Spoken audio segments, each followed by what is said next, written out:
Tradition is what college football is all about, and here in the state of Texas, there is none bigger. You don't have to be from Texas to feel the heat of this rivalry. Ricky Williams at the 10. Touchdown! Touchdown, Ricky Williams! But once you're in it for life. This one's special, folks. This is Texas A&M. Hook 'em or dig 'em. You got to pick a side for a Lone Star showdown. Texas and Texas A&M. Two names that echo through every corner of the Lone Star State. A rivalry as deep as the land itself. It's in our blood. McCoy, scrambling. Part of our DNA. Intercepted. Woven into the very fabric of our lives. Breaks free. He'll score. Stories passed down from generation to generation. Number 60. A game where anything is possible. Where kings are crowned. And a record book.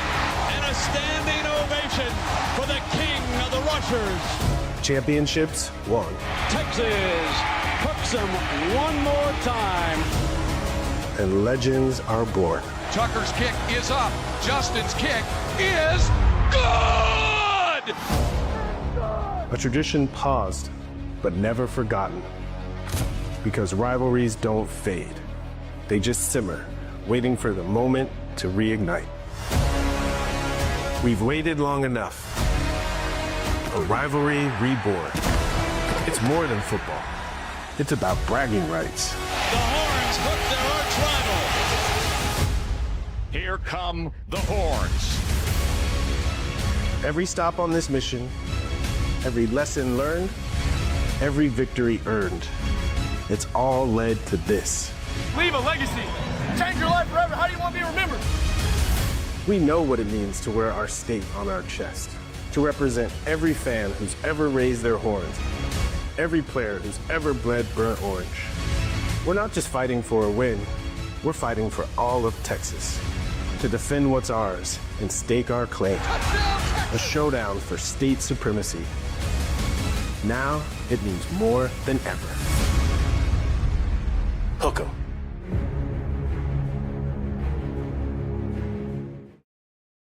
Fuck yeah, bro. Oh my God! Welcome to another episode of Unhinged, Undocumented. I am your host, the big man Jimbo, with the twin magic Cody and Heath. Hey again. Woo!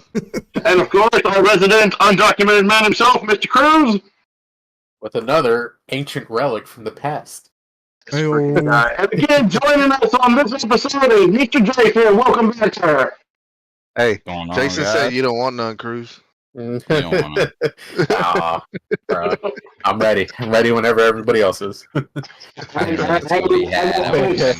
Yeah, no mercy.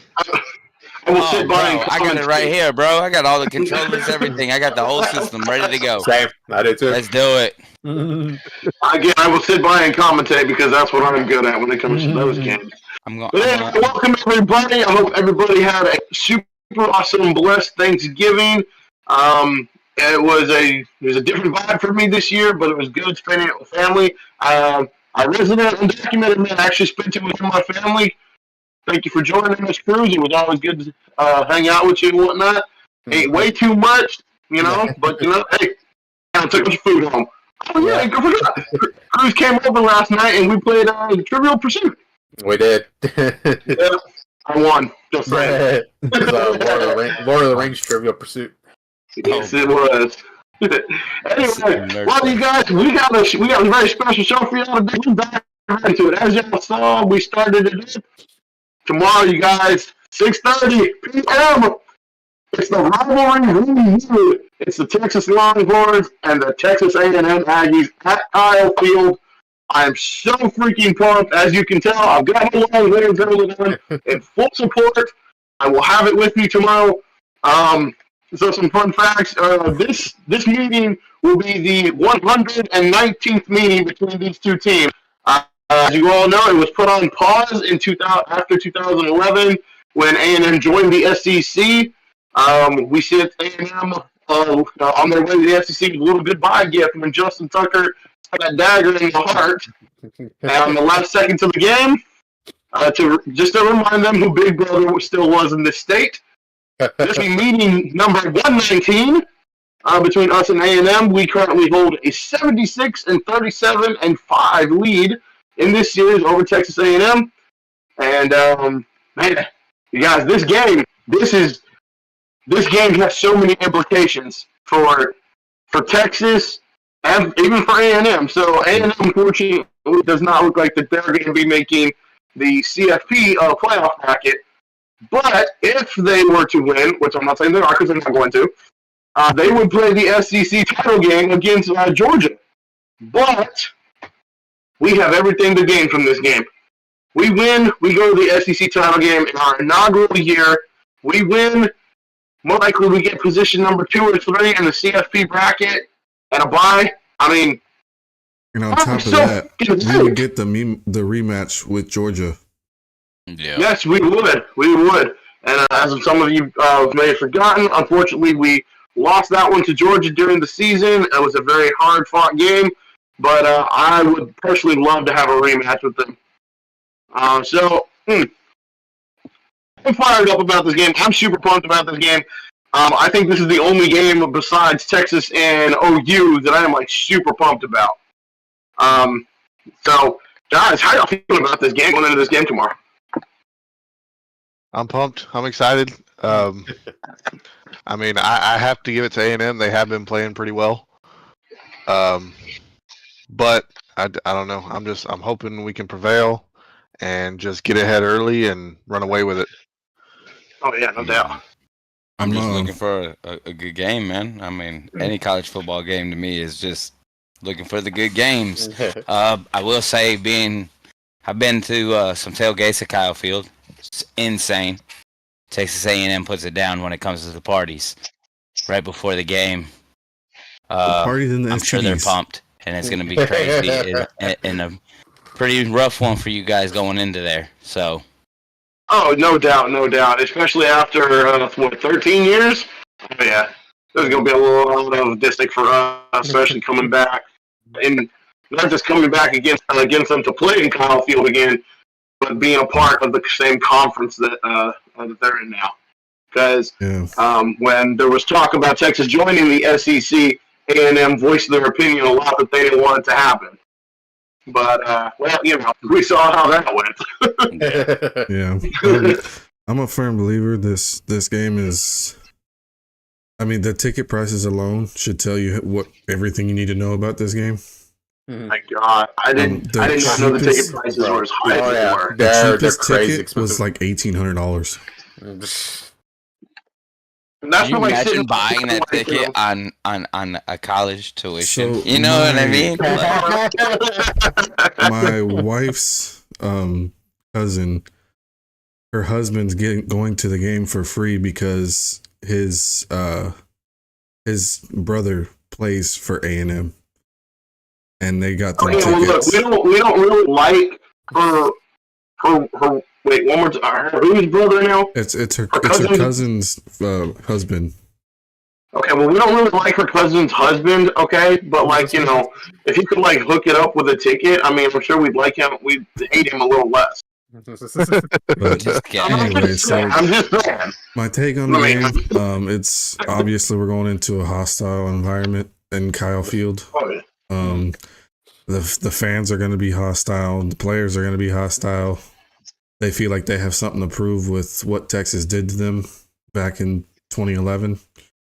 And I don't see them overcoming it, to be honest.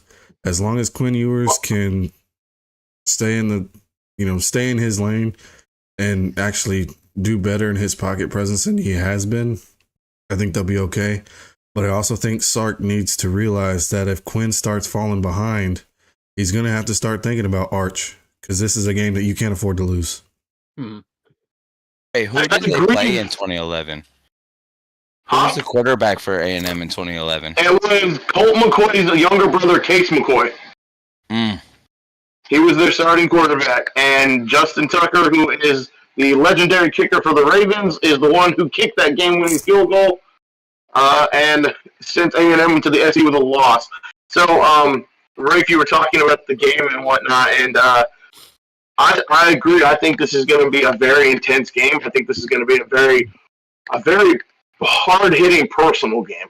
Yep. To be perfectly honest, because I feel that when A&M left the Big 12 13 years ago, they left purely because of Texas and Oklahoma, because they couldn't get out of the shadow of both of them. And so they left to the SEC to try to make a name for themselves. And as far as I see and know, it hasn't exactly worked out for them, with the exception of like 1 or 2 years. With that being said, to leave the Big 12 on a loss to their arch rival school for X amount of years and whatnot, not just a loss, but a loss at their home field, in front of their hometown.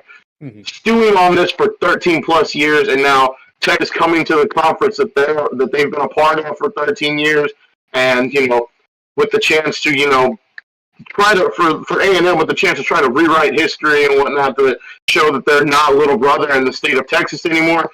I think this is going to be a hard-hitting game, like a real hard-hitting game. I feel like there's definitely some personal vendetta going on in this game, but I have total faith in Sark. I have total faith in Quinn Ewers. We have showed our hand where we're a little bit soft at, and we've done our best to get better at it. I honestly feel this game is going to come down to who wants it more. I don't foresee this game, blowout either way. I see this game like coming down to the wire. Yeah. Honestly, the most interesting matchup to me is our defense versus their offense. No doubt. Because our defense is fast, but their offense is also fast. So, yeah, we'll see. My biggest concern with our defense and their offense is the run game. Yeah. A&M likes to run the ball. They have a really good, solid running back. We have shown in games that we have some holes in the run game against the run. But we were able to rally to the ball relatively quickly. I feel that if it comes down to the run game, if we can rally to the ball, despite if they can get through the hole, if the defense can rally to the ball, we'll be okay. The defensive backs, one of the best in the nation, claimed by every sports analyst that there has been this year. Jahdae Barron, a Thorpe finalist for the best defensive back in the country. So it'll be a good game. Jason, I'm pretty sure you know a little bit about this game. What's your take on it? Jason? Oh, Jason. ¿Qué pasó? No, I heard you. Honestly, I don't know much about either team. I haven't been keeping up with college football like I should. But I do watch it just for, I like to see a good game, and I like to see where certain players are at for the NFL draft, because obviously I'm an NFL fan. Of course. Being in Texas, I know it's a big deal for Texas altogether, man. They want to take home that title of I carry the state, and that's the biggest thing in this whole deal. Coming from New York, it's very similar to the Subway Series for us.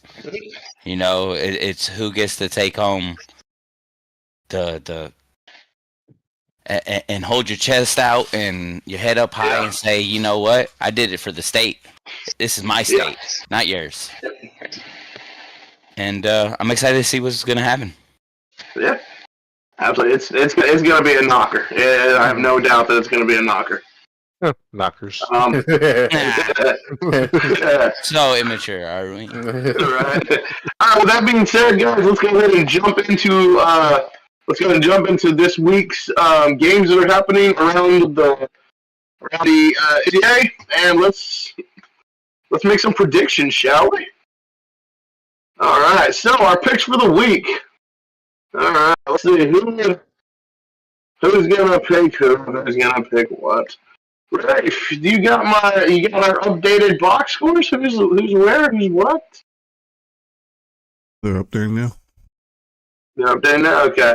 Okay. So it looks like currently. Oh my! Look at that. You got me and Cruz tied at 1-7-45 for first He's place. caught up. He was one behind you. Yes, he did. Cruz has been on my ass this whole year, so I mean, it's what it is. We got Rick the one guy who barely watches. Right, you got Rick coming in at third place, 100-52, and Cody. I don't say anything because Cody, yeah. Well, to be fair, Cody missed a couple weeks, so. Yeah, he did miss a couple weeks, but you know. Anyway, I give him a handicap, bro. Come on now, make it fair. We can definitely discuss it. All right, guys. So let's hop into this. Let's hop into this week's games. First on the docket, we got number 3 Texas traveling to Caulfield to take on number 20 Texas A&M. Again, we're just talking about it. Going to be a knocker. Going to be a really good game. I say Texas will prevail in this one by 2 touchdowns. I'm gonna go Texas by 10 points. Okay. I'm gonna run with A&M by 3. Ooh. No, he didn't. Yeah, you know I like it. You know I like it. I like to be different. I'm not a sheep. Come on now. He said I like to be different. Well, No, I'm gonna go Texas by 13 points. Longhorns by a touchdown. This is going to be a squeaker of a game, though. Oh yeah, no doubt. I can see it happening. Oh, yeah. All right, moving on, you guys. We got this is rivalry weekend, of course. We got Michigan taking on number 2 Ohio State. Ohio State sitting at number 2 in the country. Also looking to make it to make it into the CFP playoff with a win over Michigan. Well, Michigan has looked like they've gotten better over the past couple of weeks and whatnot. Ohio State has just been dominant this whole year. So I will take Ohio State beating Michigan by 17 points. Yeah, I'm gonna go Ohio State by 14. Ohio State by 14. Okay. Guys. There it is. Michigan has had Ohio State's number for the last pretty much 4 to 5 years. And I'm gonna take them for the upset. I'm gonna go Michigan by a touchdown. See, this is why we don't let you talk. I'm with you, Ray. Remember, I like to be different, so I feel that. I like that. I'll take Ohio State. He's a hell of a drug. Yeah. Right. Ohio State by 14 points. Awesome. Moving on, we got number 8 Tennessee traveling to Vanderbilt. Tennessee and Vandy. Vandy has played upset a couple times, given some teams a run, but I will take Tennessee by 21. Fuck it, I'm going upset. I'm gonna say Vandy wins by 3 points. Oh my god! I was thinking because Vandy just has been randomly throughout the year they've been putting up upsets. So I'm gonna say Vandy by 7. We'll go Tennessee by 7. Tennessee by 10. Awesome. Moving on. This is actually a really good one right here. We got number 12 Clemson taking on number 15 South Carolina. Clemson needs one to make it into the ACC championship game. South Carolina just trying to keep their hopes alive for a playoff berth. This is going to be a fun game. South Carolina has given a lot of teams trouble this year, but Clemson has dominated a lot of people. But honestly, I'm going to give this one to the Gamecocks. I'm going to say they're going to be too much for Clemson to handle, and I'm going to give South Carolina the win by a touchdown. I'll go Clemson by 3 points. I go Clemson by 7. I'm going to go South Carolina by 3. South Carolina by 7. Okay. Moving on, we got number 23 Illinois taking on Northwestern. Illinois has been a surprise team this year, winning as many games as they did. They kind of have struggled a little bit. They beat Michigan and then they beat Rutgers, but Rutgers gave them a run for their money. Northwestern hasn't really had a very good year. So I'll give this one to Illinois by, I'll say 2 touchdowns. I'll go Illinois by 17. Illinois by 21. Illinois by 10. Illinois by 14. Awesome. We got number 4, Penn State, taking on Maryland. Penn State, another ranked team, looking to stay in the hunt for the playoff berth against Maryland. Penn State has been pretty dominant this year, with the exception of that one loss. So I'm going to say Penn State stays on it, and they're going to just beat the brakes off of Maryland by 4 scores. 7 years ago? Was that 4-7 or 4, you know? I'm going to go Penn State. Yeah, by 21, for sure. Oh, Penn State by a touchdown. Penn State by 2 touchdowns.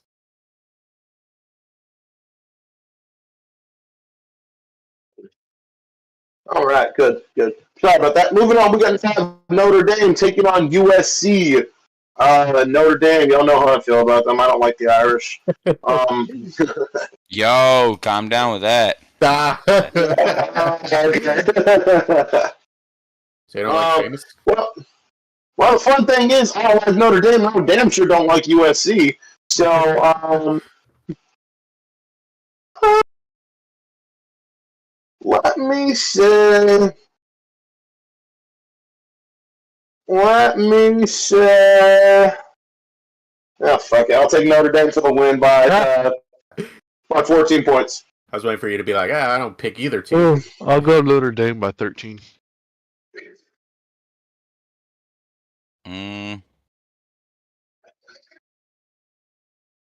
Let's do Notre Dame by 7. I don't like either team either, and I really don't like USC because they're a bunch of fucking crybabies. But I'm gonna go USC for the upset, 3 points. Yes. Notre Dame by 10 points. Okay. Let's see. Moving on, we got Miami, the U, taking on Syracuse. Miami currently sits in 3rd place in the ACC right now, and our Jason immediately hit you with the no right away. Okay. The U, and I'm looking for some help to get into the ACC title game. Me personally, I thought Miami has been overhyped this whole year. They've had some scrapers, and then they lost that one game. So, unfortunately, I just don't think Syracuse has what it takes to beat them. So, I'm going to say Miami will win this one. Not like super big, but I'll say it'll be a close game. I'll say they'll win by 10. I'll go Miami by 7. Miami by 14. Miami by... I'll go 10. Miami by 7. Awesome. Moving on, we have got SMU, the Mustangs, sitting at 10-1, taking on California, the Golden Bears. SMU look pretty solid this year. They are currently first in their division in the ACC. And puts them in the ACC title game and definitely most likely a playoff berth. So I will take SMU has just been dominating teams, so I'll take SMU big over California. I'll say by 21. I'll go SMU by 14. SMU by 17. SMU by 14. SMU by 2 touchdowns. Awesome. All right, move on. We've got the Iron Bowl, Auburn versus Alabama. Of course, we all saw Alabama get beat up on last week against Oklahoma. Oh, God, did they? I can't believe I'm going to say this, but, go Sooners. So didn't have that on my 2024 bingo card. Are you okay, Jimbo? Do you need to talk? Wait a minute. But we talked about this last week, okay? I Do you smell said toast, bruh? joking. We talked about this last week, and I said I can't believe I'm saying it, but I better go home and beat Alabama, and they did. So, Alabama's going to be pretty pissed after that game. For some reason, there's still talks about them getting in the CFP playoff, but that's pissing me off. So,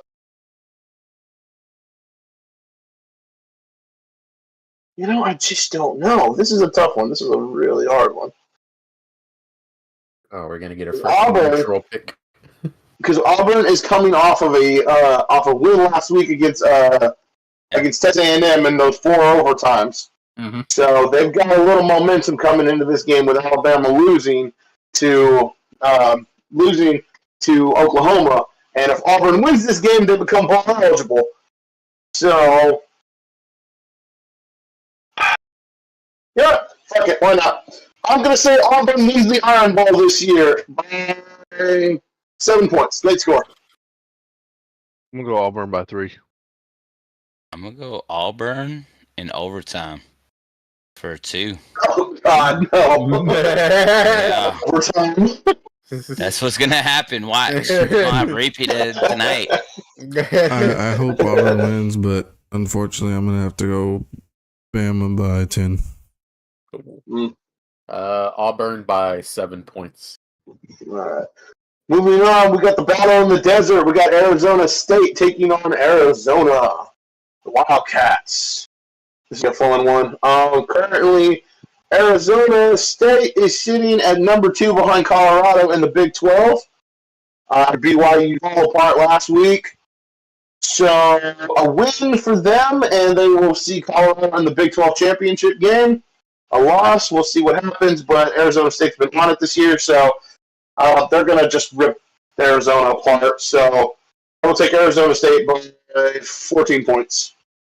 I'll go Arizona State by 21. Arizona by 17. Wildcats, all right. Arizona or Arizona State? Yeah, Arizona State. Oh, I don't know. Whatever one y'all want. I just want to be right, all right? Because I have no idea. Arizona by 17 is pretty bold there, Cotton. Arizona State is the Sun Devils. Arizona is the Wildcats. It's High School Musical. Let's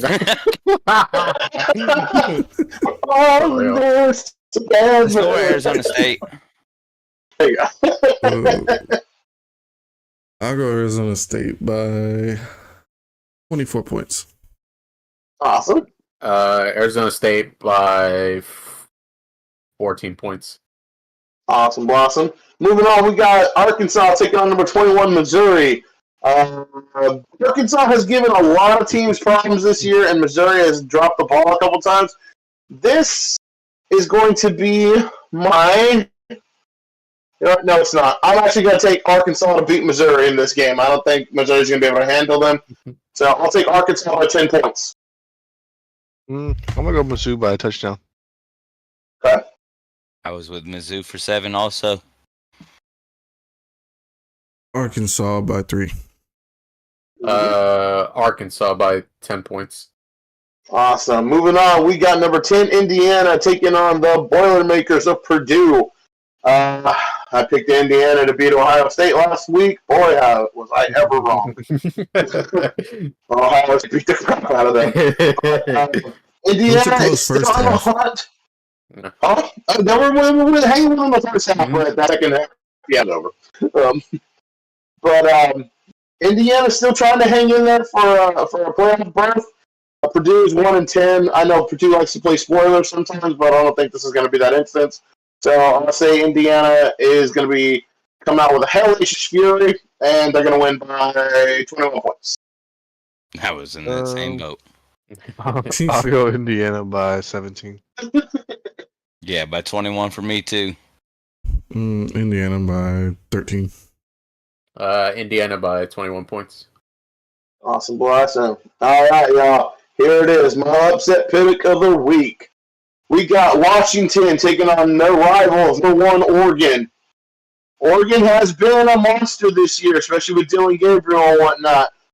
But Washington always gives them a good run, and Washington's already bowl eligible. All they're looking to do now is play spoiler with Oregon, so I'm going to pick Washington as my upset to beat Oregon by a late touchdown for 7 points. Jason. I'm going to go Oregon by 14. I know cuts here. This is live. Yeah. Oregon's coming out with some new sneakers, you know what I mean? They're going to step out on the field looking good, and they're going to take it a 14 for sure. Come on now. I'm going to go Oregon in a close game. I'll say they win by a touchdown in overtime. Okay. Who's it? Oregon and Washington, right? Mm-hmm. I'll say Washington by a field goal. Okay. Moving on, we've got Iowa State.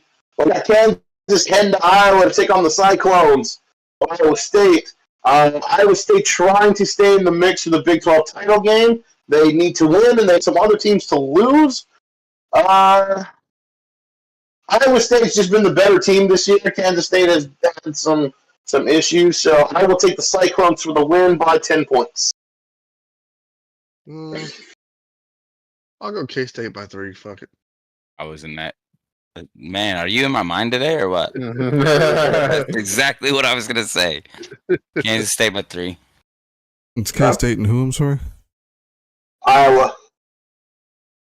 I'm going to go Iowa. K-State has been looking off as of late, and I just don't trust them. I mean, Iowa was a pretty good team when they put their head down and they run the ball, man. Yeah. Yeah, I'm going to go Iowa State by 10.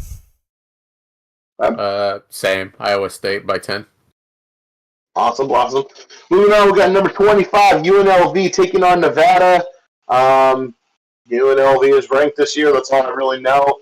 Nevada just looking to play a spoiler. So I'll take UNLV by 17 points. It's UNLV and who? Nevada. Fuck it. I've never watched either of them play, so I'm going to go Nevada by 10 points. You need love by 3. I'm going to go UNLV by a touchdown. Awesome. UNLV by I'll say 10 points. All right, and to wrap up this week, you guys, the final week of college regular season, we got number 19 BYU taking on the Cougs of Houston. BYU has struggled the past 2 games. We've talked about this before. They were looking a little shakish in their past weeks, and then they went on the road and got beat by Utah.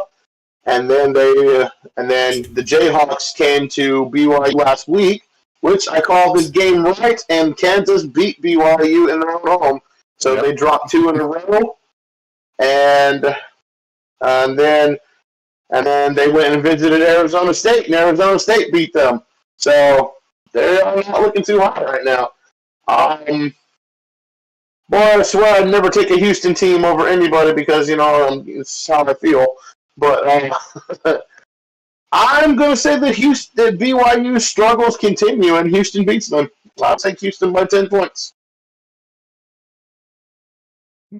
I'll go BYU by 14. Okay. Yeah, BYU by 7.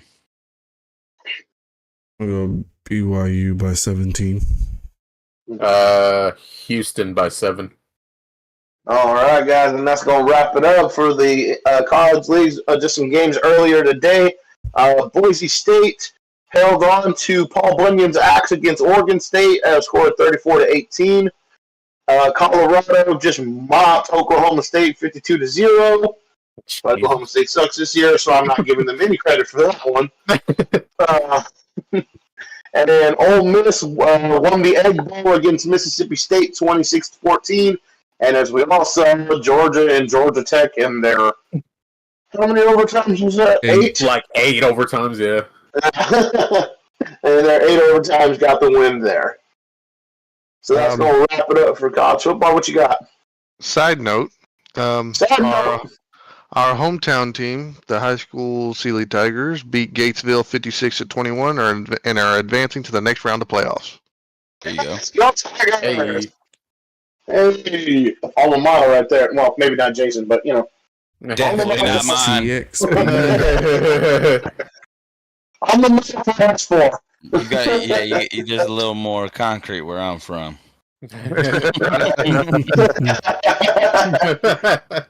Excuse me. All right, guys, moving on. We're going to talk about the NFL. We had some games yesterday, and let's get started. And I'm happy to say that everyone is correct on all 3. So, yeah. Jason thought. Jason, the first one I want to talk about with you, man, is the Lions and the Bears game. Yeah. That was a. What you want? That was a. That was dog shit. Is that what you were talking about? The Lions squeaked by, man. Yeah, they did. Eberflus might be on the spectrum. That's all I'm saying. Jesus Christ. Pretty sure everybody in this damn on this channel right now is on the spectrum somewhere, bro. One end or the other. Right.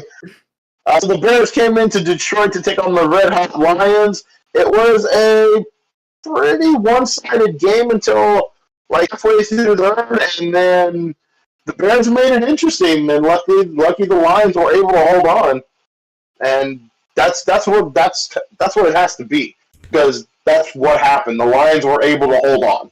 So I told you, I told you last time, Caleb. He's growing, man, and you see it. You've seen it in the second half, bro. He became a quarterback that you did not expect. You know, He's been doing it all season. It's just he's getting accustomed to the. I will say the system. It showed his rookie side on that last play. They got tackled with 34 seconds left. Nobody called timeout. He had them lined up with like 18 seconds left and didn't hike the ball to like 6 seconds. Yeah, I mean, come on now. That's also coaching. We've seen what happened to their coach. Yeah, I know. I agree with that, but I'm saying like as the quarterback, you're running that offense that's on the field. The coach gave you the play. You're lined up. Why are you not hiking the ball? Yeah, for sure. And that could just be miscomms between all of them. Right. No doubt. I will agree with you what you said, Jason, about Caleb Williams. You guys know how I feel about him, especially coming out of college. I did not think that he was going to be a worthy quarterback at this level, but he most definitely did show that he is growing up and maturing a little bit, especially during the game. I mean, if you look at the score, let's see, the Lions held them to no points in the first and second quarter. They allowed 7 points in the fourth quarter, and then the Lions did not score again in the fourth. Didn't score in the fourth quarter. They allowed 13 points, and were not able to make another score. So, I mean, he's doing something right. He's definitely, like Rick said, he's definitely showing that he is a rookie, you know. But he is maturing. He is growing up a little bit. He's showing some good flashes. So, I mean, if he keeps going in the right direction, I think he can turn the Bears organization around. Only thing is with them firing the coach now, he's back. They're back to square one again. You know, this whole rotational of. I mean, we've seen it with all the rest of the rookies they've drafted over the last few years. It's just a big turntable of coaches. No one's ever in the same system more than a year. It really affects their organization as a whole. No doubt. Oh, did y'all see the there was a penalty on Jamison Williams for throwing the ball at the face of one of the Bears players? Yeah, so he caught a ball coming across the field and ran out of bounds, and he got up and he looked at, I don't remember who the player was. He looked like he mouthed something out, and then he threw the ball at his face. like he just looked at him and he said, "Fuck." The stupid penalty. Anyway, yeah, we'll definitely have to see where the Bears go now, especially with the coaching, with the firing of Matt Eberflus. We'll see what direction they're going. I'm pretty sure I heard you right down there. What is it? Did you say who cares? No, I said the Bears. Yeah. Oh, I mean, it sounds like the same thing, right? Moving on, we had the Cowboys and the Giants. Jason, Drew Lock, man. He looked good when he first came out. He made a couple mistakes. I mean, you can't fault him for the overshown thing. I mean, you can, but you can't.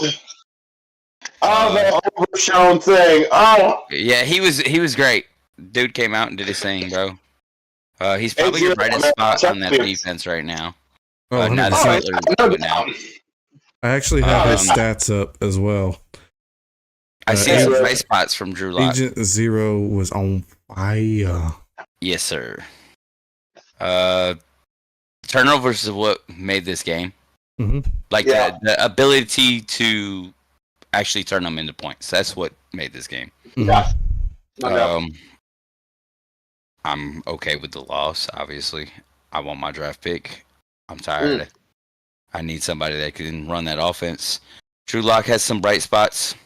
He's not it. He's definitely not it. He's not the answer. Okay. But we knew that going into the season, or else he would have started. No. Well, I was about to ask you, with as well as he did against Dallas, do you see him carrying them the rest of the way, or do you see Tommy DeVito? I think they should give him a chance. Their offensive line was straight hot garbage. Yeah. They gave up 6 We're sacks, also 2 tackles down. I mean, Evan Neal is still the worst offensive lineman in the history of offensive linemen. He's fucking lost every other play. I don't understand it. I had when he came out of the draft, I had high hopes for him, especially being a left tackle moving over to right, where it was a little bit slower. I mean, you weren't going against the same competition as you were as left tackle. Yeah. And he just hasn't made it. He's been serviceable, but he has not made that jump that they've looked for. In how many seasons is it now? 6, 5, something crazy. Mm-hmm. He's been there just long. He's been there longer than Daniel Jones. Mm-hmm. Yeah. Jason, I had a question for you about the Giants. What do you make of their run situation? I think they abandoned it too quickly. Yeah. 100%. Because I mean, their average is what, 5.5 yards a carry. That whole game. Yeah, I think so. Yeah. Well, I mean, I'm looking at the stat line. Were bare minimum. Yeah. Well, I mean, I'm looking at the stat line, and their rushing leader was Drew Lock. Oh yeah. I saw that. That's why I'm asking. Like, but their actual running back attempts were minimal. Yeah. They had. I mean, Tracy put it on. I mean, he does what he has to do when he's given the ball, but they abandon it so quickly every time now. And it's because you're coming from a behind situation all the time. So do you think that they continue to roll with Dick Tracy after this year, or do you go find someone else? You stick with it. You just go out there and get a quarterback, man. You stick with it. He's doing good. I like Singletary. A lot. And I think both of them complement each other pretty well. Mm-hmm. Just give them the chance. There's no reason to go out and waste draft picks on that or sign somebody to some major contract when you have the worst hole of them all. Is your offensive line needs to be shored up, and you need a quarterback, somebody to. I mean, they're not all. They're only a piece or two away from being a Super Bowl contending team. Right. Yeah. No doubt. You guys, it is official. We're on a win streak. Well, I will say there was a few bright spots. There was a few bright spots that I saw. For sure. Like I said, Agent Zero, DeMarvion Overshown has gotten better and better and better as the season has gone on. We've got his stat line up here. He had 9 tackles, a pick 6, and a fumble recovery. So both turnovers that were forced, he was involved. And he's starting to show that flash of why we love watching him play at Texas. And he's getting his form back. And I think he'll be probably one of our best, if not the best player on our defense for the next few years to come. As well as Micah Parsons, he had a sack and a half. Also, Diggy had a sack. Just 6 sacks in total. Yeah, no, so non-existent offensive line. Yeah, but it was, and to see, I mean, Brandon Cooks comes back, instantly makes an impact, scores a touchdown. What's crazy to me is I actually saw something today, and I know it's funny. It's a long shot, and I kind of don't want it to happen, but they showed a stat line, and the team in the number 7 spot is the Commanders right now. We're only 2 games behind them with 5 games left to play. Stop. Awful. I'm not saying it's going to happen, but the fact that it's even a possibility is crazy. Don't go there because I don't want to lose in the first round of the playoffs like we do every year. But that's what's going to bother me is that if they do make it, then I'm afraid Jerry Jones is going to be like, hey, Mike McCarthy, why don't you stay here? Fuck. Watch Cooper Rush take him to the Super Bowl. After you just paid Dak all that money. That's another thing where are you hiding them drugs at, bro? That's another thing too is I got Stitch gummies. Even with 2 starting offensive linemen out, Rico Dowdle actually looked pretty good. Running up against Thibodeau and Dexter Long. I mean, he did decent. Things might have been the fun this year that Dallas's run game has eclipsed 100 yards. Yeah. It's not the first time they've done it as a whole, but it is the first time that one single player has done it. Yeah, that's what I mean. The premier running back eclipsed 100 yards. He ran for 112. Mm-hmm. So, and Schoonmaker's actually coming on pretty strong too. Yeah. Well, we kind of got to with Hendershot kind of banged up. So it's a thing. Anyway, moving on. We had the Packers and the Dolphins. The Pack did exactly what I predicted we were going to do. They put Tua down. I don't even care. I know it's horrible. God. I don't even care. God.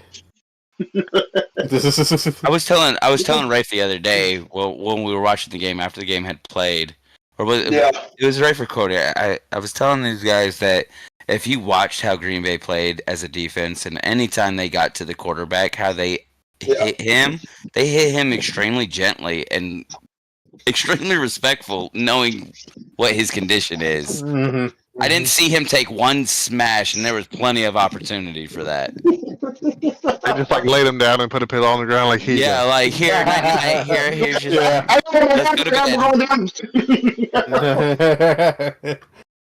Hey, but it wasn't all for nothing. I mean, yes, that they won by 2 scores and whatnot, but I mean, Tua is still balling out like he has been and whatnot. He went 37 for 46. He threw for 365 and 2 touchdowns. I mean, come on now. One of those was oops. Tyreek Hill just snatched it out the air, Yeah. But volleyball. But it counts. But their run game was pretty much non-existent.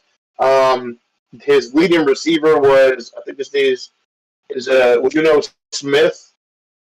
So, wasn't Tyreek, wasn't Waddle. So I definitely think they've got a problem there. They started warming up towards the end of the game. Obviously, it's too late at the end.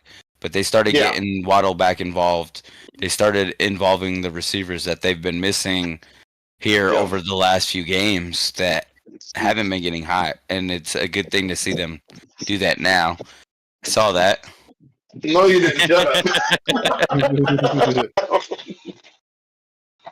But Miami's just not physical enough. They have all the speed in the world. They're not physical enough, and we all know that. And every NFL team that plays them knows that. and Green Bay's defense exposed it. And they I don't know if it's just me, but I feel that defensively wise, Green Bay has one of the more well-rounded defenses in the NFL this year. Oh yeah. Their front four are monstrous. Their linebackers are pretty solid. I know Jair Alexander's had some injury trouble this year, but their corners have been pretty shut down. So I just think their defense definitely like up there, like top 5, well-rounded all around. Yeah, I agree. All right, but other than that, moving on, we're going to hop into our picks for the NFL this week. There will be no Cowboys football this weekend. There was also a game today. The Raiders and the Chiefs, and the Chiefs barely skipped by again. Yeah, you're right. You are right. I totally forgot about that game. I was watching it. Flag stats for that. What was the flag stats just for Cruz? What was the flag stats? The referee stats. Yeah, just for you. Oh, man, they're on the payroll. Who's on the payroll? Yeah, but the Chiefs barely scraping by the Raiders, 19-17. Whatever. I don't even care. I don't like the Chiefs. I don't like basketball. So moving on, we're gonna go ahead and jump into our picks for this week. I'm so sorry. Yeah. So, Bray, if you want to pick counter up there, man, let's see what everybody looks like. Just do it, buddy. Let's see. We're all on camera. You can see what we look like. Oh, my Lord. Oh, got him, Cruz. It's between me and Cruz. Hell yeah. Currently, you have me sitting at the front of the pack at 75-47. Cruz is coming up behind me at 73-49, with Rafe tailing at 71-51, and Cody. Yeah. Again, missed a couple weeks, though. Yeah, I'll give him a handicap, all right. I already have one of those. All right, you guys. So leading off this week, we got the Colts traveling to New England to take on the Patriots. Anthony Richardson has looked better since he got benched from being tired. So still so weird. I'm going to ride with the Colts on this one and say that they will beat the Patriots by 2 touchdowns. I'm going to go Colts by 10 points. I'm going to take the Patriots for 3. I'm going to go Colts by 10. Colts by 2 touchdowns. Awesome. Moving on, we've got a banger for this one, man. This is a divisional game. Always guaranteed to be good. We got Steelers taking on the Bengals. Ooh. This game is always hard-hitting and very physical. The Steelers have had trouble over the past 2 weeks, if I'm not mistaken. Yeah. They lost to the Browns. They lost to the Commanders 3 weeks ago, and they just barely squeaked by the Ravens. Burrow has looked pretty solid. We all know who he likes to throw to, and Chase. Running game has been pretty there. It's not because it's the Steelers, I promise, but I'm going to take the Bengals in this one by 10 points. I'm going to go Steelers by 7. Out of my head. All right, I'll take the Steelers by 3, all right? I just I'm going to go Steelers by 10. Bengals by 7. All right, moving on, we got the Chargers heading over to Atlanta to take on the Falcons. The Falcons have had some trouble over the past couple of weeks. The Chargers have been looking decent. Justin Herbert's playing good football. I'll take the Chargers to beat the Falcons in Atlanta by 17. Yeah, I'll go. It's in Atlanta? Mm-hmm. Fuck it, I'm taking Atlanta by 7. the Falcons by 14.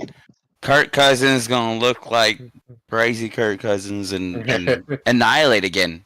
He don't take losses very well. He bounces back pretty good. I mean, when you get him on a bad start, he's atrocious. I mean, but he always bounces back and surprises you. Anybody who has him for fantasy football better play him. I would, but I have an ace in that position already. His name is Josh Allen. I'm gonna take the Chargers on field goal. Chargers by a touchdown. Awesome. Moving on, we got the Seattle Seahawks taking on the New York Jets and Granddaddy Aaron.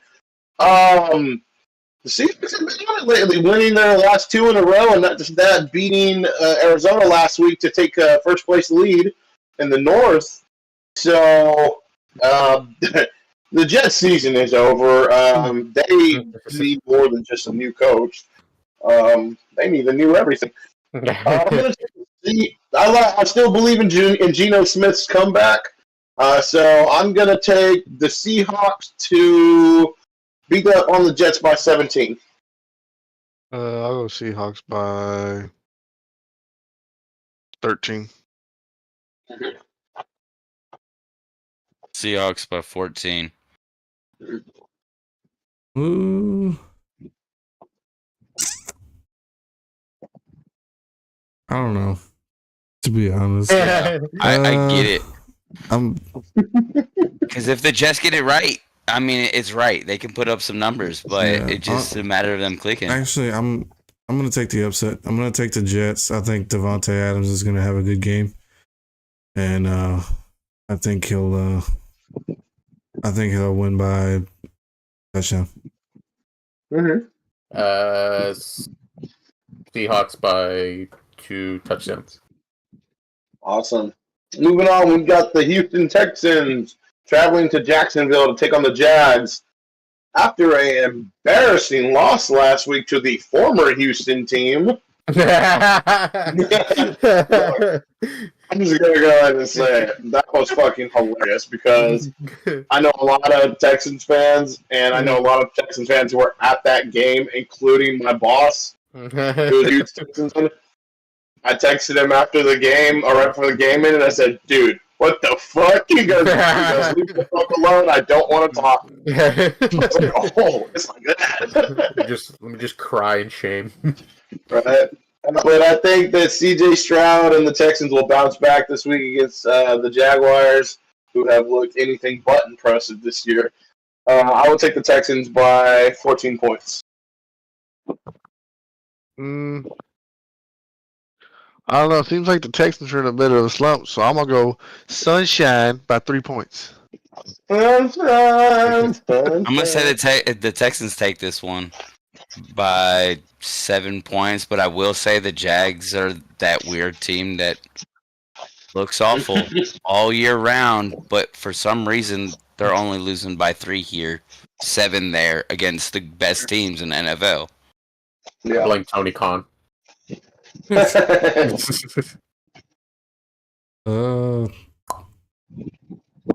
gonna take the Texans by 2 scores. Texans by 10 points. Moving on, we got the Minnesota Vikings taking on the Arizona Cardinals. I still believe in Sam Darnold. I believe in Sam freaking Darnold, man. Finally agree with you on something. Yeah, right. I don't know. Dude, I don't know how. The Vikings have not looked the best, but they're finding ways to win.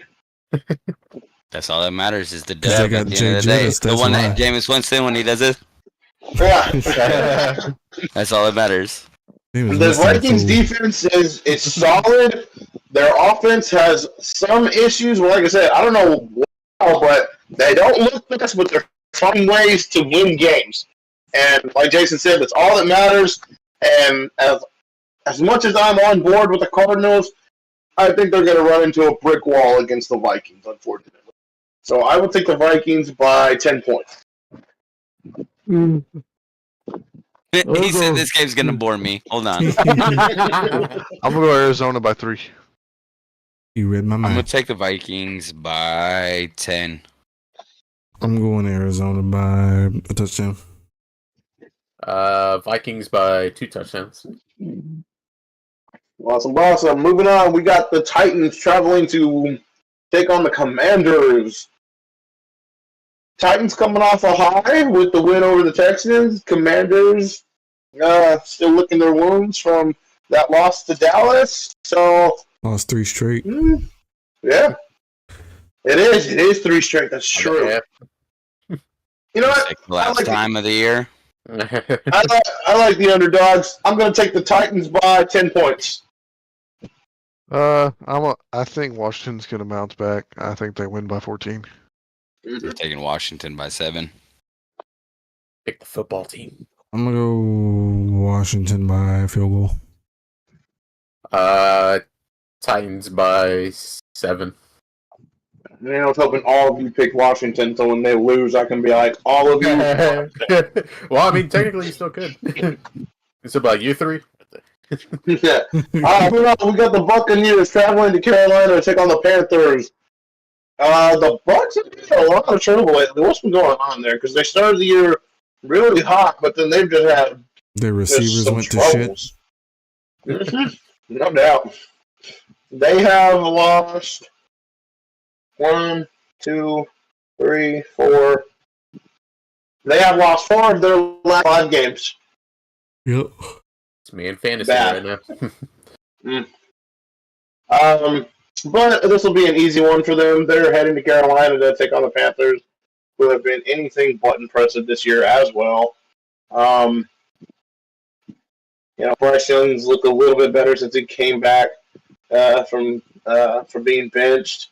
But I'll say that Baker Mayfield tries to get them back on track this week. And I'll take the Bucs by 14 points.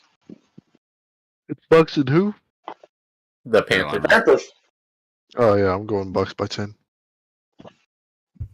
Yeah, Bucks by 17. They're gonna put it up. Fuck it. I'm going upset pick. Bryce Young has actually been throwing the ball really well lately. His receivers just can't fucking catch it. I actually watched a video the other day where he's just dropping dimes and they're dropping the ball every time. But I think they'll get clicking.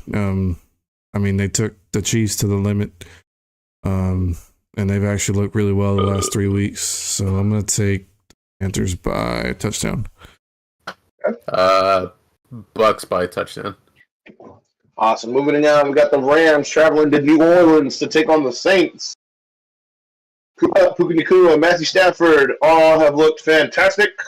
I will take the Rams to beat up on the Saints, who have looked less than superb this year after something Dallas out. I'll take the Rams by 10 points. I'll go Rams by 21. Mm-hmm. I think the Rams take it, but they take it with just 7.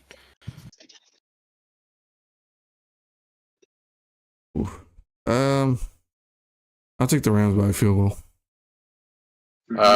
Rams by 10 points. All right, so this is going to be a fun one. We got the Eagles traveling to Baltimore to take on the Ravens. That's a tough one. Yeah. This is a tough one. This is going to be a fun one because the Eagles' defensive backs suck. Ravens cannot run the ball. The Ravens also surrender the most points through the air through any team in the NFL. We've all seen that Hurts can throw the ball just as well as he can run it. And they got a difference maker back there in Saquon. Jesus. They do. This is going to be a fun one, but you're right. Saquon was my favorite player, and they let him walk.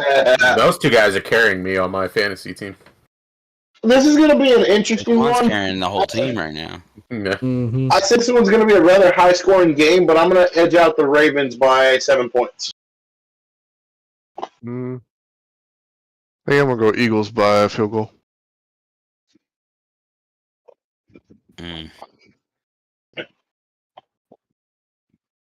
I'll take the. I'm taking Philly by 7.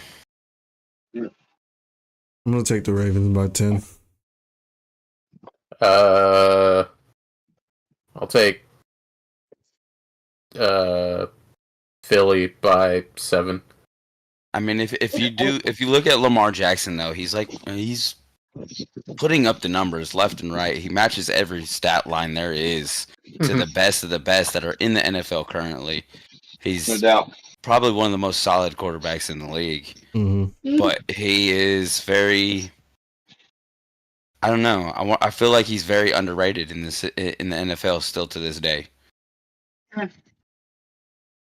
Wait, was that the only one to pick the Ravens to win this? No, I think Rafe picked them too. Yeah. Oh, damn it. He wanted another one. Moving on, we got the Buffalo Bills taking on the 49ers. The woes continue for the 49ers. Buffalo is doing good. Josh Allen's being Josh Allen. I'll take the Bills in this one by 14 points. Oh, Bills by 10. Yeah, Bills by 14. Cool. Bills by 3 touchdowns. Fuck it. No, God. Bills by a touchdown. Awesome. And to wrap it up, Monday Night Football, the Cleveland Browns are traveling to Denver to take on Bo Nix and the Broncos. Bo Nix, my boy, man. Candidate for Rookie of the Year, I'm telling you. I will take the Broncos to defeat the Browns by 2 touchdowns. He's actually overtaking that from Jaden Daniels, if you ask me. Mm-hmm. I'm going to go Broncos by 17. I'm going to go Broncos just because they're on heater by 7. I'm going to go Broncos by 2 touchdowns. Broncos by 2 touchdowns. Awesome. All right, y'all, that's going to wrap up our picks for this week in the NFL. That was fun. All right, Coach. You time to shine, my man. You ready? No, I'm leaving. Goodbye. That's fine. This guy. Alrighty. All right, Cruz. What do you want to talk about, my man? Let's talk about this very exciting week as we prepare for, I guess technically tonight, for Survivor Series. Continuing rivalry weekend across not only football Captain but wrestling Stewie. as well. I know, right? We'll start off with Monday. This episode, me and Rafe actually finally caught, and it was actually overall, I'd say it was pretty good. It was good. We started out with Gunther's promo. He's getting interviewed by Jackie Redmond. Did not get a word off because Damian Priest came out. They got into it verbally. Then it got physical. Highlight was definitely Priest putting Gunther through the announcer table, which is still crazy to see. With the razor's edge. Great.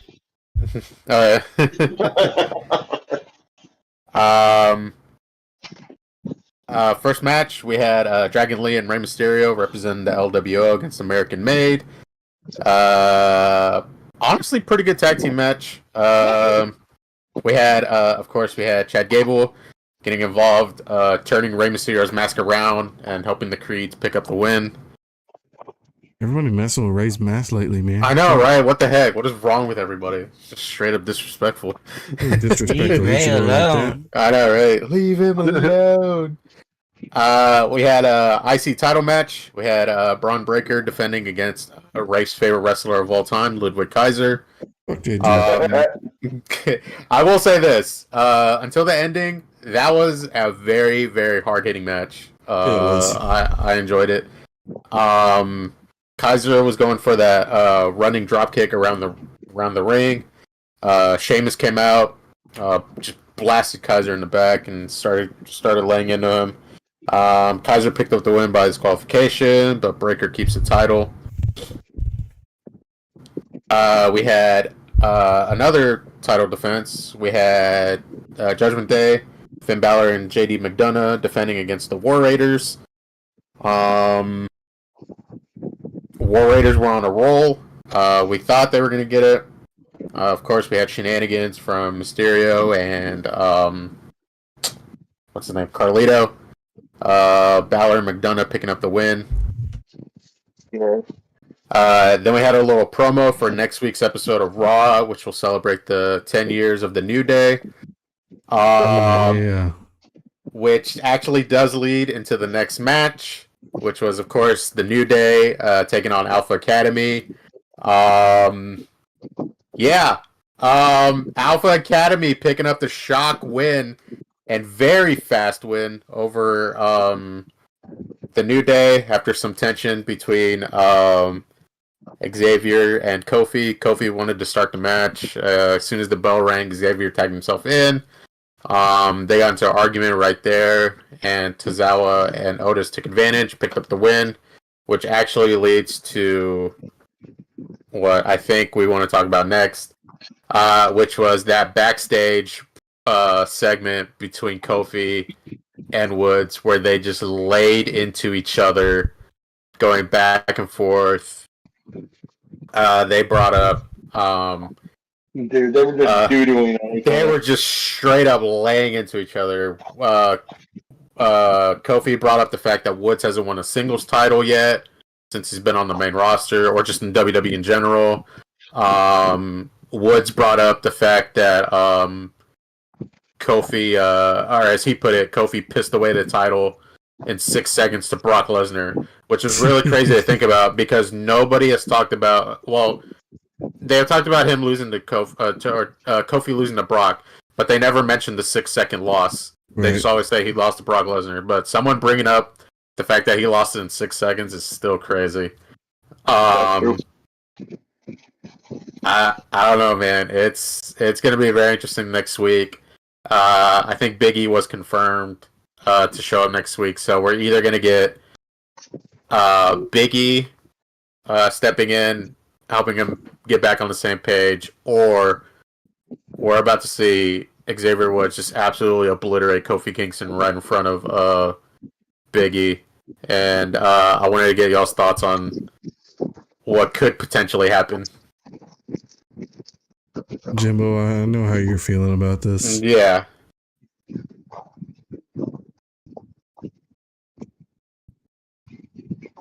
I'm still where I'm at, where I've been since first started happening. I get the fact that they are trying to push Xavier Woods into a heel role and whatnot, but nothing's changed. He looks like he's they're trying to transition him to a heel, but he's still like a super whiny heel and not an aggressive heel. I guess the part that worries me is if they do push this whole heel thing and it doesn't work, I have a feeling it might potentially drive him out of WWE, and I don't want to see that because I love his character, especially with the New Day. Yeah. But at the same time, I think it would work if he was an aggressive face. Like if Big E was to come in and be like, look guys, we've been a team for 10 plus years.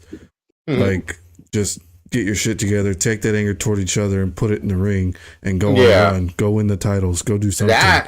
That type of run I would love to see if they were more aggressive about it. Because they've always been like the goofy type, Yeah. Just like the Street Profits are now. They've kind of gotten more serious and but I don't know. I'm not opposed to see what happens, but I am a little worried that if they do try and turn him heel and it doesn't work out, that it's going to drive him away. Yeah, because every time they've tried to turn somebody heel that's been a face for a long time, 9 times out of 10, it usually doesn't work. We've seen it work a few times. We saw it with Becky.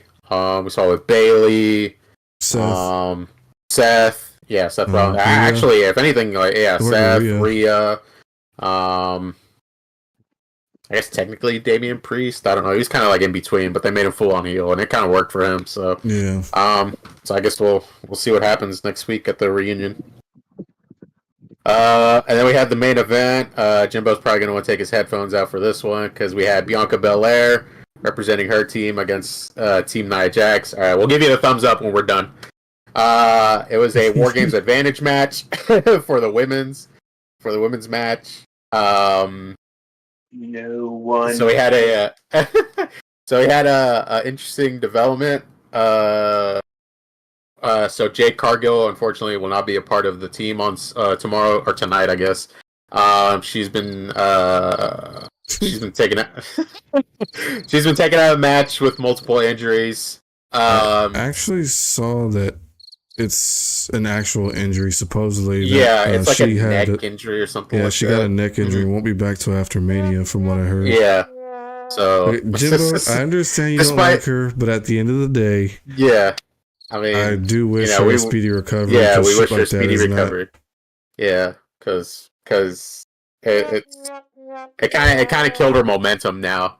And I was really curious to see what she was going to be able to do in War Games. But to be fair, I think they killed her momentum when she came in and they just pushed her right to a title picture, even though it was a tag team title. Yeah, I mean, I think with this, they were trying to show what she could do as a champion, but it would have been cool if they only had to run for a little bit and then kind of break her off and start letting her have a solo run and show what she could do. So hopefully, potentially, fingers crossed, if and when she comes back, they finally give her a solo run and she can really show what she can do. But regardless, with her taken out of the match. With her taken out of the match, Team Belair was down to 4 people. They were trying to find a replacement. A couple names got thrown out. Who was it? Io Sky recommended Kairi Sane. Naomi said Bailey. Rhea chimed in. She said she really didn't care as long as everybody stayed out of her way. And then at the end, as Nia Jax was going for the win, we did get or Bianca did get some help from Bailey, of all people. Bailey helping Belair pick up the win, so Belair's team will have the advantage going into tomorrow night. It'd be very interesting to see Bailey on the team. They didn't really confirm it, more or less. It's still kind of up in the air, but I think you mentioned it when we were watching the show. It might be like a last second surprise.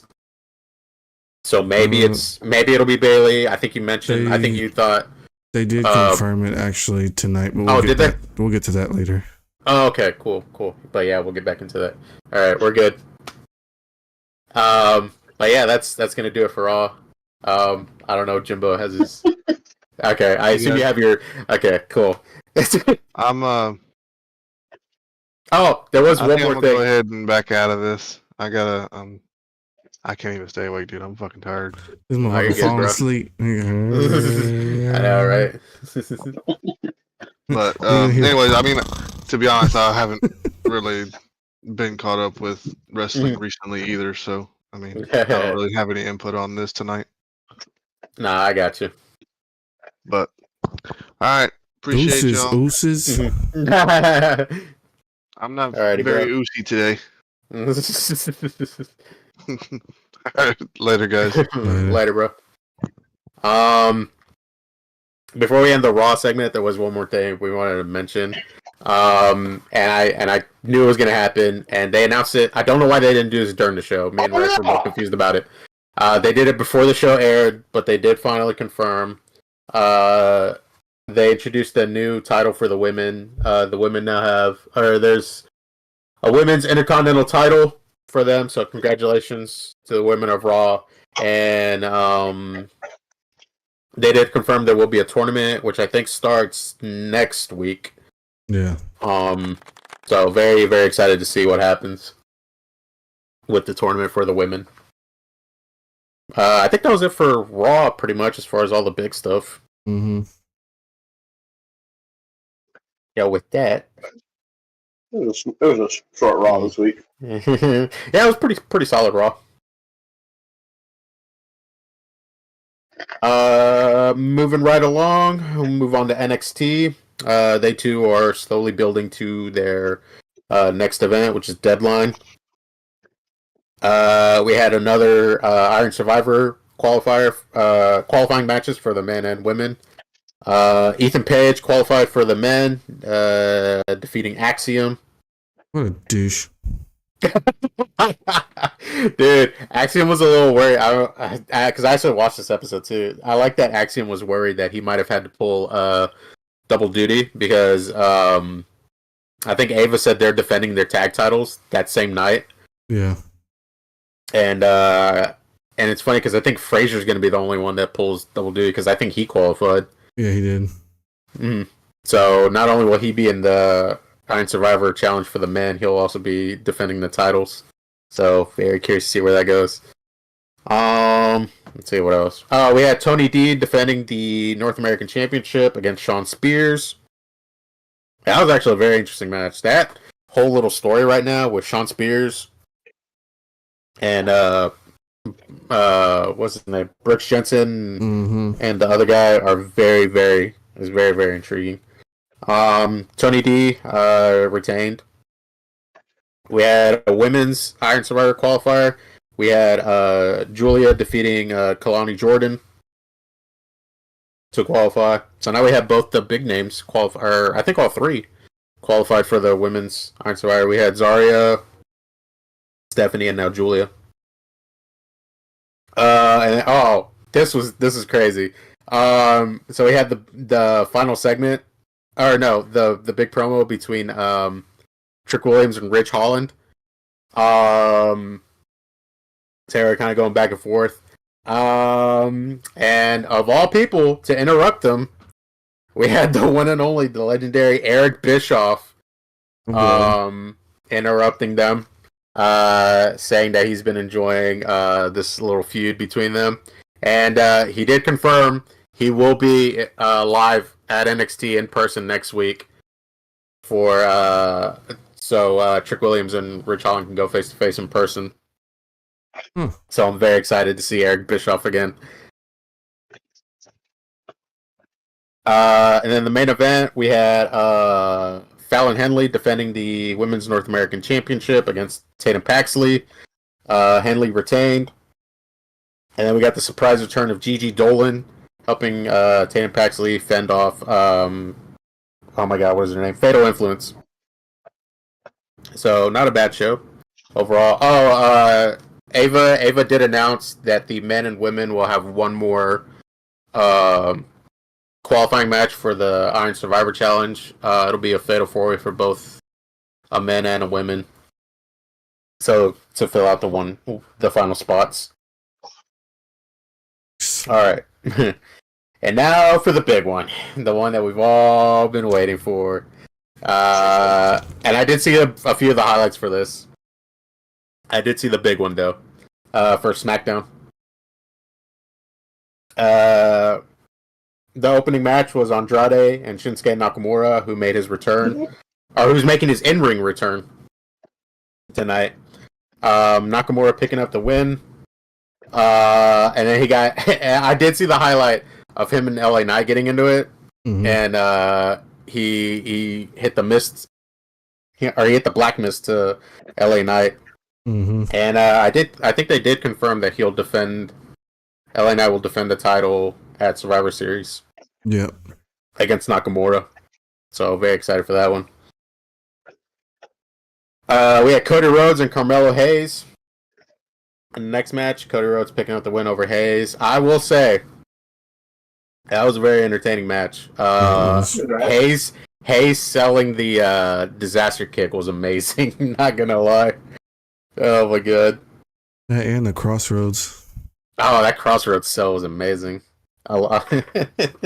He might be up there with one of my favorite people that have sold the Crossroads. Next we had a match in the US, or the women's US title tournament. It was a triple threat between Michin, Lash Legend, and Piper Niven. Michin picking up the win and moving on in the tournament. And then we had the main event.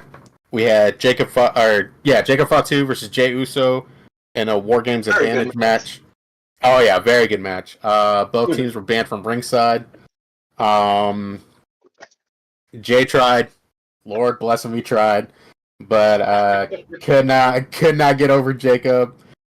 Could not get over Jacob. I love Solo Fatu. Jacob Fatu picking up the win. So the new bloodline. Well, yeah, the new bloodline will have the advantage going into their match tomorrow. What does this mean, by the way, Cruz? They have the advantage going into the match.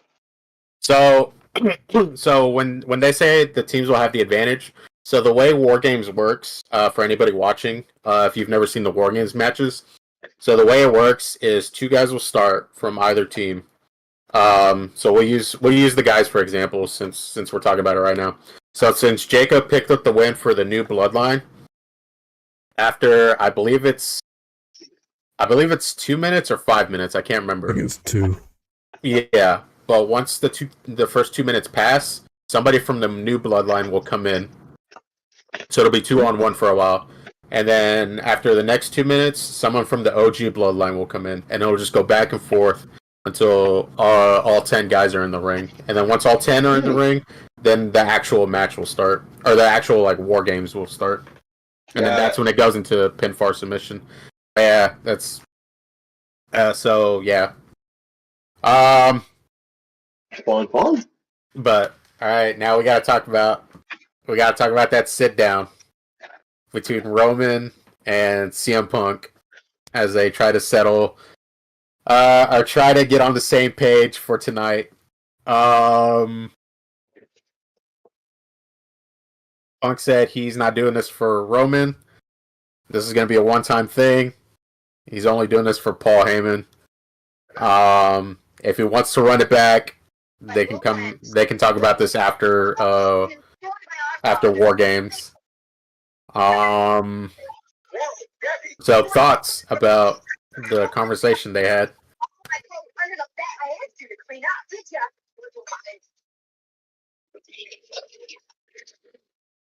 Well, my only wonder is, yes, we understand he's only doing it for Paul.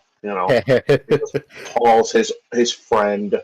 Yeah. My only thing is, what is this one favor?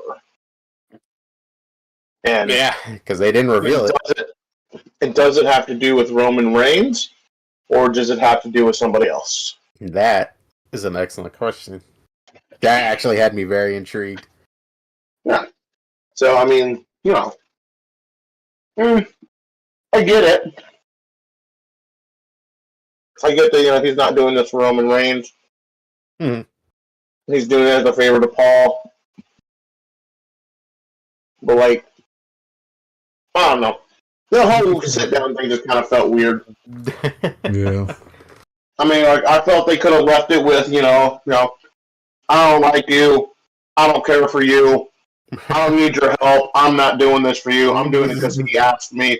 Yeah. You can go fuck yourself. That's it. That was basically the gist of. If they would have left it right there, that would have been perfect. Mm-hmm. But then they went and added this, this whole favor thing, and now Paul's stuck in the middle of it again, kind of like when, with the whole Brock and Roman thing. Brock and Roman, yeah. I didn't really care for it and whatnot. I just thought a sit down would have been just the sit down. Mm-hmm. I don't like you. You don't like me. I don't want your help. Go fuck yourself. I'm not here for you. End it there. Yeah. Jason, I don't know if you want to weigh in. I don't know if you watched it. I don't think Jason watches wrestling. No, I mean, it's all right.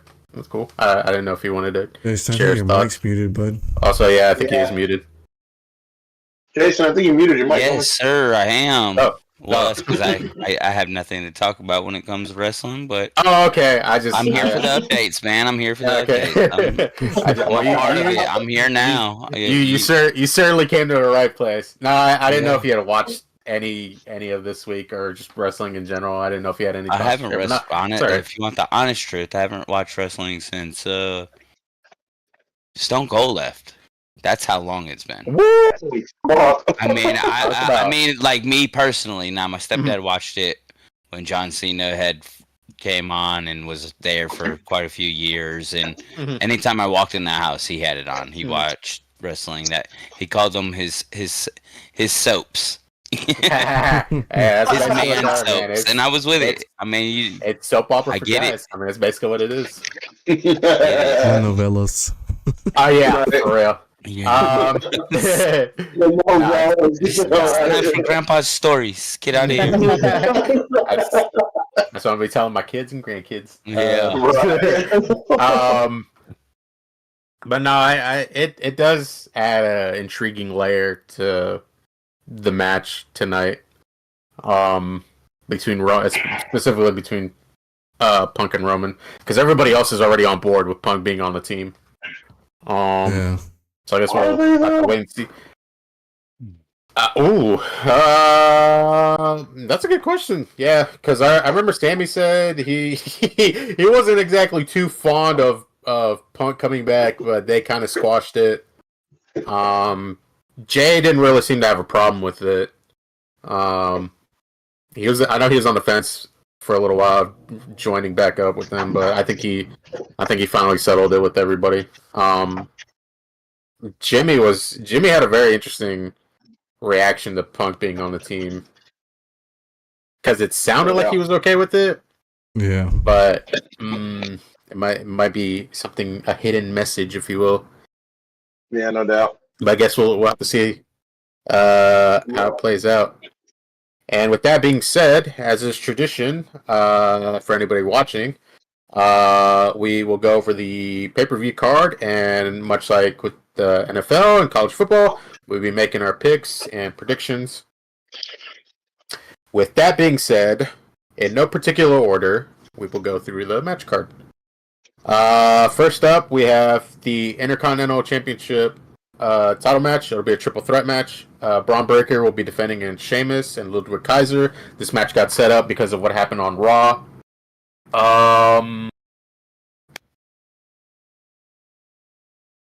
I say Braun retains.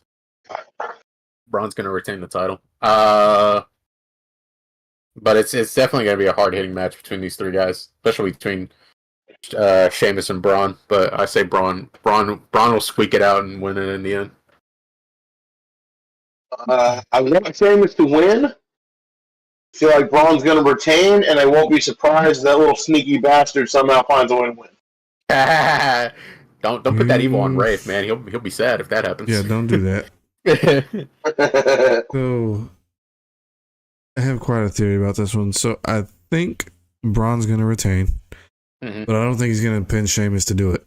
I think he's going to pin Kaiser, and that throws Sheamus to the point where he's like, "Hey, he didn't pin me. Give me another match at the Rumble or Mania coming up," and that's whenever he'll actually get that title. I wouldn't mind that happening. Like that's the story they start building. That'd be interesting. Or like maybe they give him this triple threat match, he loses. He gets another shot at the Rumble, loses, and then he finally gets over that hump at Mania and wins it. Yeah, that'd be pretty cool. Like he makes WrestleMania like his last shot at the IC title. He's like, if I don't win it here, I'll never challenge for it as long as you're champion. Yeah. Yeah, and then he finally gets his big moment. That would actually be pretty cool. I'd actually be down to see that as a story. That'd be pretty legit. Up next, we have the United States title on the line. LA Knight will be defending against Shinsuke Nakamura. Man, this one's really hard to call, not gonna lie.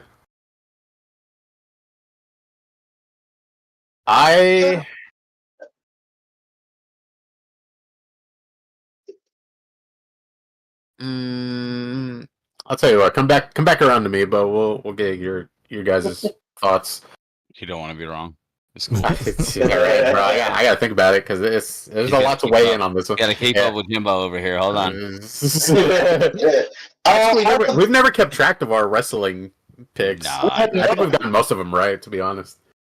I don't think they take the title off of LA Knight yet, so I don't think he'll lose this one. But I feel like the next PLE he will lose it to Shinsuke Nakamura.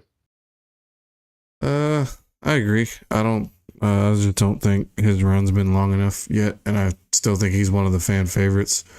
Mm-hmm. And nothing against Shinsuke, but I feel like he's still got to build that character a little more before they throw that title on him. No doubt. Yeah, no, you're right. Yeah, because it'd be too soon to put the title on Shinsuke after giving him this new character development for him. Basically turn him into a Sith Lord. Turn him into Anakin. Turn him into Anakin, just spraying mist on everybody. Yeah, I agree. It'd be too soon to not only give it to Shinsuke with this new character, but take the title off LA Knight. But yeah, I'll say LA Knight retains. No doubt. Let me see. Next, we have the World Heavyweight Championship match. Gunther will be defending against Damian Priest. This one might honestly be match of the night for me. Has potential for sure. It definitely does, or at least like a hidden gem. Mm-hmm. I say Gunther retains, but Damian Priest is not going to make it easy for him. He's going to put him through the ringer in this one. I would like to see Gunther I would like to see Damian Priest pick the title back up, but I think Gunther will retain as well. I think Gunther's going to retain, but I'm not exactly sure where they're going with his whole doubting himself storyline. If this is like a face turn type of thing or what, but I think he'll hold on to the title at least till Mania. That's how they bring back Brock Lesnar. He's like, I'm down at myself. There's only one guy who can beat Brock Lesnar. He's been won the match for a while. Back after the match. Oh my god. Oh, good God, that'd be crazy. Sets up for Rumble or something. Oh, dude. He's been won the match for a good while now. So, if anything, that'd be a very interesting way to make the match happen. Okay. Up next, we got the women's War Games match. We have Rhea Ripley, Bianca Belair, Naomi, Io Sky, and Bayley taking on Liv Morgan, Raquel Rodriguez, Nia Jax, Tiffany Stratton, and Candice LeRae. I say Rhea's team takes it.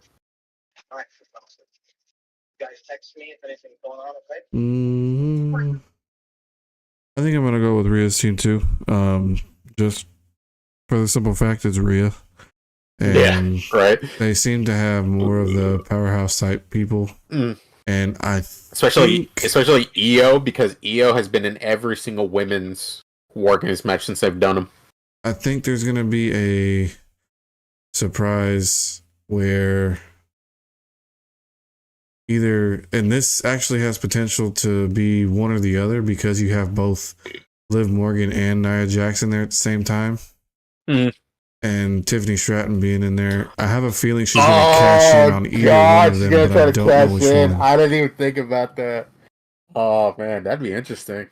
That'd be a nice little twist. I don't think Tiffany Stratton's going to cash in. That'd be crazy. But I also don't think that Team Rhea is going to win. I think that Team Nia is going to win, and I think it's going to be all of what's her name's fault. Bianca Belair. Bianca. I think Bianca's going to be no. It's not just because I don't like her. But I'm sorry, she can't get over herself.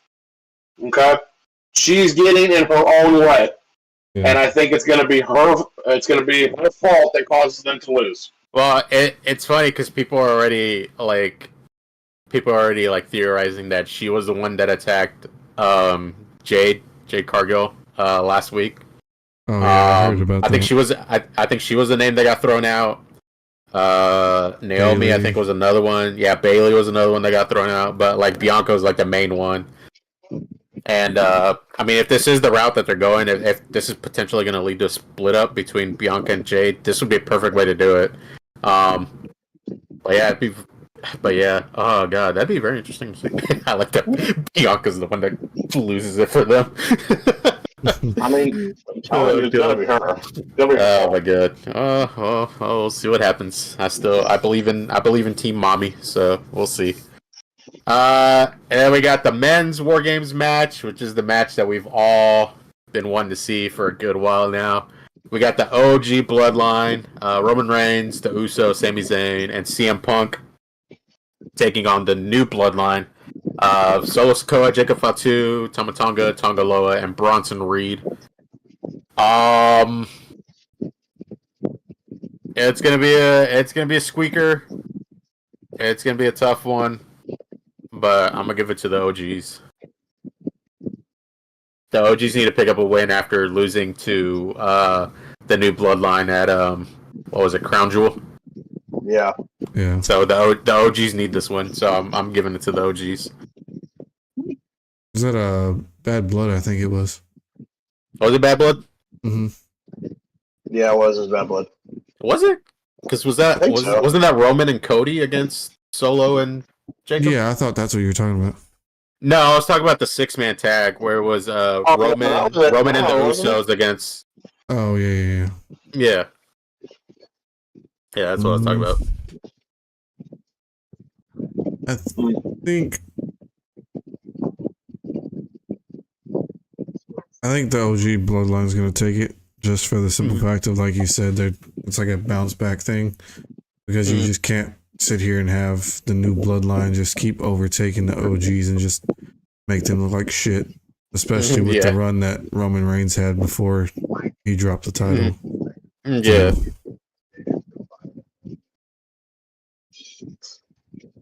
There will be shenanigans, though. On this cruise. I definitely think there's definitely a lot going into this. I'm going to agree with you on Cruise. I definitely think that the OG Bloodline needs to pick up a win after their last loss. So I will give it to OG Bloodline. Yeah, there's definitely a lot going into this, especially going against the OGs, because of course Punk and Roman aren't necessarily on the same page right now. And we got to factor The Rock into all of this, because where does he still fit into all this? Because we haven't seen him since Bloodline. Is he going to be at Survivor Series showing up? Is he going to be in the corner of the new Bloodline? Is he going to show up at the end and set up him and Roman? So there's a lot going into. This is going to be a very interesting Survivor Series, especially the men's War Games match. I have a question. We may have a possible answer. Yeah, so like the Bloodline that's going on right now, and you have the OGs and the new Bloodline. Is this a similar setup that the NWO used to have back in the day? Kind of. Yeah, where it was like the NWO and then the Wolfpack. Yeah, where they like kind of separated. Yeah, it's kind of like that. Okay. Yeah, it's basically like that. Tried and true. Got to pull. Never looked at it. Never looked at it like that before. I completely forgot about that. And yeah, that's pretty much it for this week in wrestling. I did want to mention there was a debut in TNA. The original bro Matt Riddle showed up at TNA. Dude, Matt Riddle coming out of nowhere and making his debut at Turning Point tonight. Oh, that was crazy. I was kind of wondering if he would ever be in TNA at some point. But dude, that was pretty cool to see. But yeah, very excited to see what Matt Riddle's gonna do in TNA. I too had a little piece of wrestling news that we're all gonna be excited about. There's a rumor floating around that Alexa Bliss is expected to be back soon in time for WrestleMania season. At the Rumble. That's been thrown out that she might show up at the Rumble.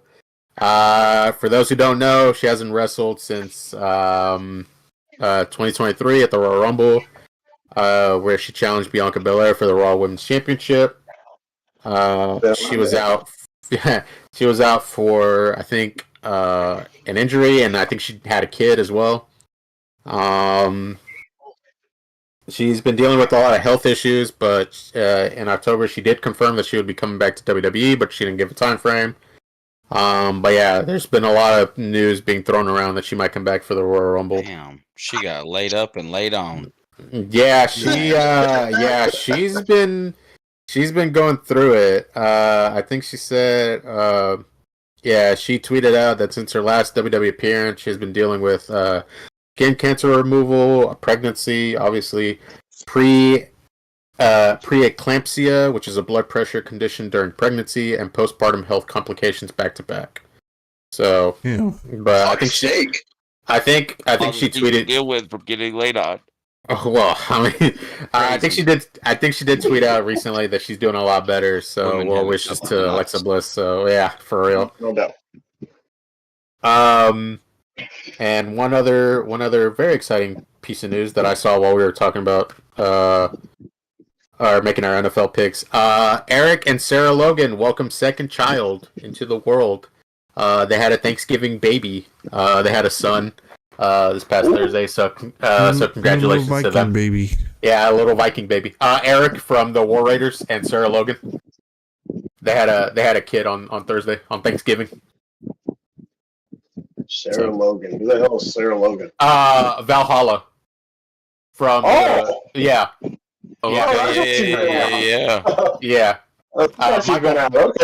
Michael Cole's favorite wrestler. Because she gave him her antlers one time. It was pretty hype. But yeah, they had a Thanksgiving baby. So congratulations to them. That's great. But yeah, that's pretty much it for me. Right. I don't think I missed anything. Well, I think we've covered everything. Cody, my bad. Rafe, you got anything else? Nope. The Dallas won today for you, bud. The Call of Duty League is starting up soon. I saw that. It's coming up in January, February. So once that starts, we'll be covering that as well. Excellent. You checked them out today. Huh? You said what? For tonight. What was that, Rafe? What'd you say? I said you checked your score today? Yeah, they was some ass. Yeah, you beat up on the Avalanche today. You ass, boy. Yeah, my fucking Rangers lost again today. Boy, they need to get rid of that fucking duo. That defenseman and the wing, bro, it's awful. Oh, yeah, Blackhawks lost today too, though.